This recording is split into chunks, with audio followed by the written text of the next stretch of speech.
Hello, Year 4. This week's DT task is to create some pom-pom animals. Now, the animal that you create is completely up to you. Because we're edging ever closer to Easter, one of my favourite times of year, I decided to make a pom-pom bunny. But you can make whatever animal you like. So to start off making the pom-poms, you've got a few options. You can make yourself some little apparatus to help you make the pom-pom different sizes. So what I did was I glued some lolly sticks together. So one would be to make a small pom-pom, and this would be to make a bigger pom-pom. And you can make these out of strong cardboard. Or if, like me, you've got some lolly sticks, you can cut those and glue those together to use to make your pom-pom. However, you can also use your hand. So you can wrap it around all 4 fingers to make a bigger pom-pom, or to make a smaller one, you can just reduce the number of fingers that you're wrapping around. But the key is not to wrap too tightly. So you've got to keep that yarn quite loose as you wrap.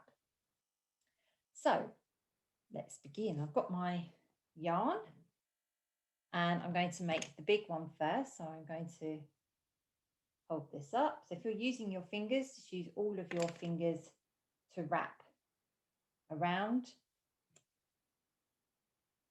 And you're not wrapping around all of your fingers. You're trying to keep it in as much as the same place as you can. So trying to wrap over in the same place as much as possible. Get lots and lots and lots of yarn because I want a really, really, really fluffy bunny. And so the thicker that you want your pom-pom to be, the more yarn that you need to use. So there isn't really any set number of times that you need to go round. It is really up to you. I probably go around at least 40 or 50 times because I like it to be really, really fluffy.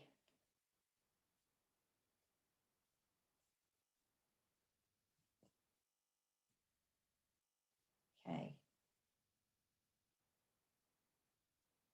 So I'm going to leave it there. And I'm just going to just trim that, hold on to it, and just put it on the table. And now I just need a small bit of yarn, about that big, because that's going to be tied around the center. And this is why having one of these little tools to make the pom-poms is quite helpful, because if you're doing it on your fingers, then you're probably going to need a grown-up to help you with this part of it. So I'm laying the yarn down.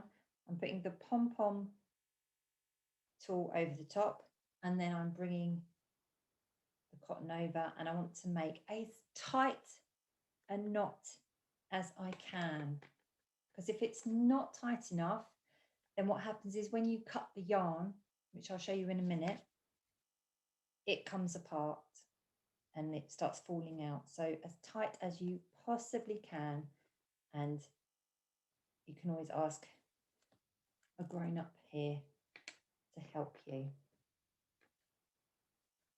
Okay. So I'm then going to very gently, a bit at a time, ease this off. So you should have something that looks like that. Now I only want one of these long strings here, so I'm going to cut one of those off. I'll show you what we need that for later. And then now you need to get your scissors, and you are cutting the loop part of your pom-pom.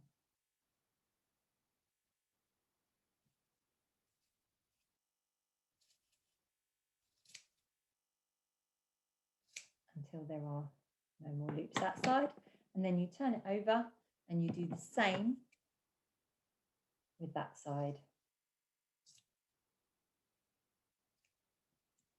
just make sure that you've got all the loops. I always seem to leave some behind. So that's okay. And then fluff it up.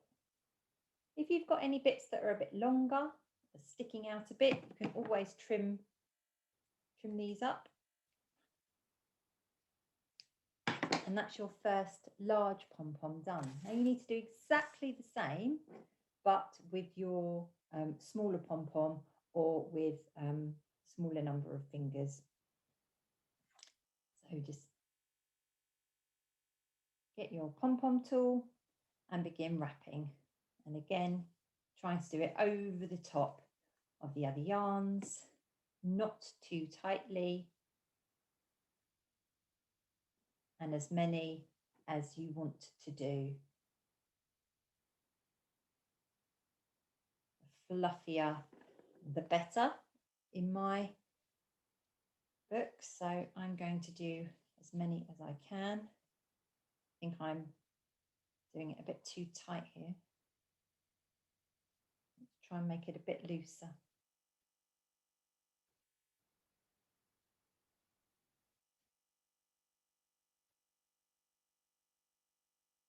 Okay.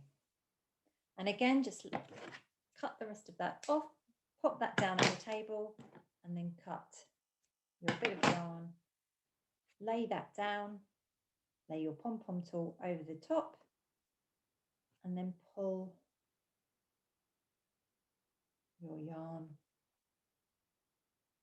into a knot, a bit like when you're doing a shoelace. Pull that as tight as you can, and then do another knot over the top to secure it in place. Probably the most fiddliest part of the whole thing, but it's really important to get it tight. So again, just slide that off, and then you're cutting those loops again.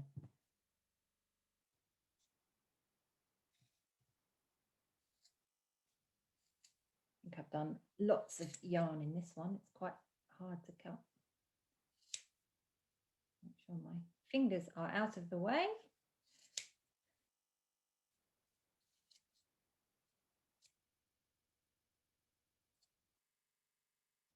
And then as before, you only need one long part. So I'm just going to trim that second long piece off and then push it out. That one's a bit long, isn't it? We'll give that a trim. Give it a little bit of a haircut. Don't want a scruffy bunny. Okay, so now you've got your small pom-pom and your large pom-pom. Now you take the two long parts and you are going to, again, just like a shoelace, you're going to tie them round each other and pull tightly. And then you need to do one next knot on top of that one as much as you can. It's a bit difficult to see. And then pull tightly. You can do another one if you want to make it extra secure. Give that a little fluff up. Now you don't. Now you can cut these extra long bits. So again, I'm going to give Bunny another little haircut, and you can trim as much as you like. Turn it into the shape of the animal that you are creating. It all depends on what you've decided to make. If, like me, you're making a bunny, then I want it to have a smaller head and little nose and big bushy body. Okay, so now it's time to decorate, and depending on what animal you're doing, you can use lots of different things to decorate. I happen to have some googly eyes, so I've used some googly eyes, but you could cut out some black felt and stick that on. I've got a little pom-pom for his nose, and I've used some foam sheets for the ears. And I've just used an ordinary stick glue to stick all of those on. But you can use anything that you've got. You could use coloured card, and you could use any material, scraps of material that you've got, to create your lovely little pom-pom animal. So I hope you have lots of fun making your pom-pom animal, and I'd really love to see your creations on Padlet when you're done. Bye for now.